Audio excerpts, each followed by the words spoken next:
Hello, children.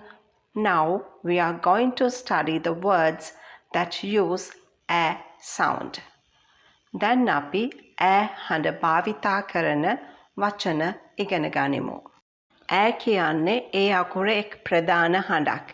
එය කෙටි හඬක්. ඔයා දැන් මේ වචනවල ඈ හඬ යෙදෙන ආකාරය හොඳින් අහන්න. ඒ වචන කියන්න පුරුදු වෙන්න. Now listen carefully. A says A for apple. A, apple. A says A for X. A, X. X කියන්නේ පොරව. A says A for alligator. A, alligator. A says A for arrow. A, arrow. Arrow කියන්නේ ඊතලය. A says A for ant. Ant කියන්නේ කූඹියා. A, ant.